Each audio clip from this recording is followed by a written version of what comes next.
What about, I'd love to just have you share about the collective programming. The collective program, we're all one. We know this concept of being all one. And then there is this great collective programming that is basically creating this sort of, which we can call destructive paradigm. So how do you see that changing?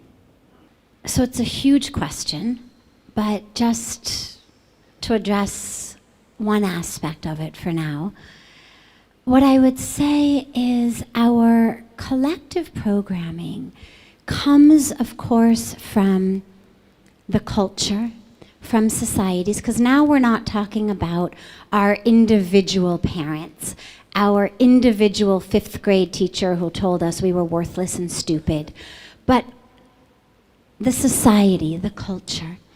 And what's happening today, which is so tragic, and yet the moment we're aware of it, we actually have the ability to change it. In fact, the awareness changes it automatically, is a myth of scarcity, a myth of less than wholeness. And here's what it looks like. So every day we watch TV, we go online where we see advertisements, we read magazines, we see billboards. Whatever it is, we are inundated with thousands and thousands and thousands, I don't know the statistics, but I'm sure it's enormous, numbers of different advertisements every day, whether on our phones, on our computer screens, on our billboards, on TV commercials. Now, those advertisements, this is just marketing, it's fully legal, there's nothing really super insidious about it. Companies are just trying to sell you something. Whether they're trying to sell you a pair of jeans, or dishwashing soap, or a mobile phone, the only way for them to sell you something is to first convince you that there is a lack in your life that their product will fill. Basic psychology of marketing. I cannot sell you something if you are already living in a state of awareness of your fullness and your wholeness and your completion. Because then you know, well, I don't need that brand of jeans or these shoes or that type of mobile or to switch to that type of soap in order to live a life that looks as good as the people in the commercial. So first we have to convince you that there's something lacking. And if you look for a moment just at how this works, let's say that I'm trying to sell soap. So what soap really does is cleans us. It's a perfect necessity, no problem with soap. But if I were trying to sell soap honestly, we would talk about which brand of soap cleans how many parts per million of bacteria compared to a different brand, or how quickly it washes off your skin. But that's not what commercials for soap look like. They look like beautiful people who are lathering up while they're singing in the shower in the morning, and then their beautiful spouses come into the bathroom also singing, and then they walk out. And their beautiful child has gotten out of bed and dressed himself and done his homework and had his breakfast. And now this beautiful family walks out of the house together, hand in hand, and you just see a little thing that says Dove or Zest.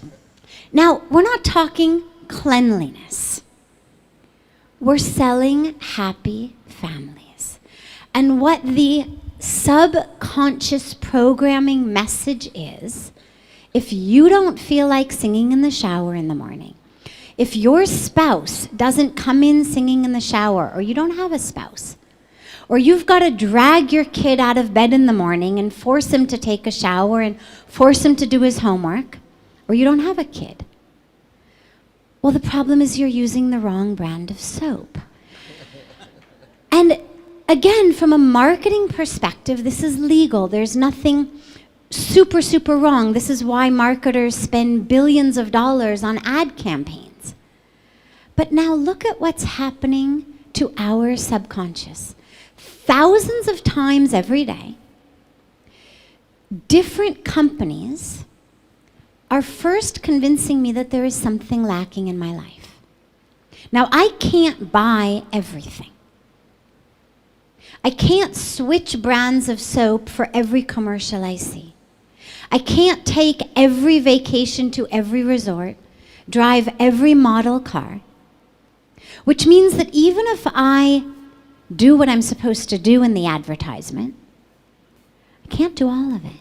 So I'm left with a pervasive, subconscious experience of there being something lacking in my life, that if I just had the money or the time to actually buy it all, I could solve all those problems.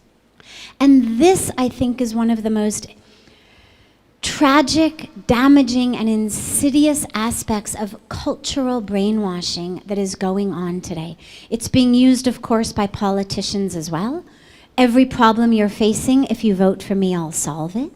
So wherever we turn, what we're being inundated with is the message that something is wrong in your life.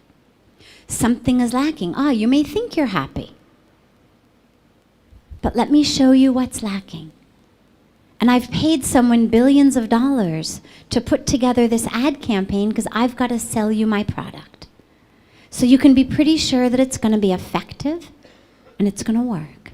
So now we're moving through the world with this sense of something lacking. And at some point, in a spiritual practice, in a yoga practice, whatever it is, we realize, oh my God, I cannot keep changing brands of soap. I cannot keep buying things to bring happiness. So we stop doing that. But we're still left with that subconscious programming that says there's something wrong. And along with that goes the other campaign, which is you're running out of time. 24 hours left of this sale. There's only 2 tickets left. How many of you have gone online to buy something that you're just contemplating maybe buying, and you see it says 1 left at this price, 2 left at this price. 85 other people are looking at this website right now, planning to buy this thing you're looking at. So what we have been programmed into culturally today is, you're not enough. There is something wrong. It comes from outside of you, and you're running out of time to get it. And this, I think, is really the most problematic and dis-ease causing programming that we're all facing today. And really the only way to come out of it is consciousness. It's to be aware, wait, I am whole, I am complete. These people are just doing what they were hired to do. They're trying to sell soap, fine, let them do their thing. But I don't have to give them my subconscious. I don't have to give them my heart. I don't have to feel badly about myself just because Zest is trying to sell Zest and Dove is trying to sell Dove. There's nothing wrong with my family. But we have to be absolutely and acutely aware and conscious every moment.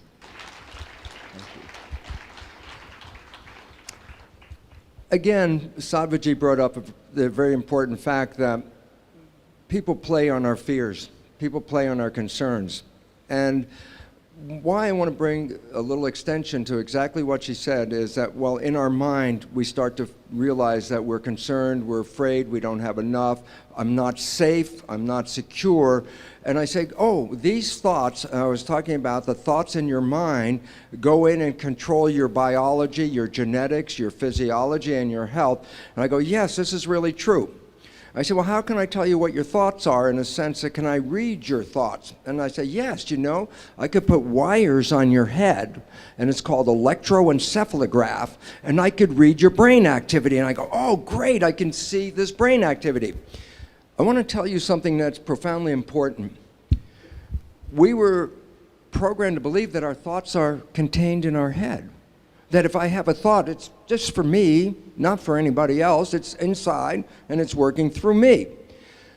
And now I want to tell you about a new technology. It's not electroencephalograph. It's called magnetoencephalograph. I say, what's unique about that?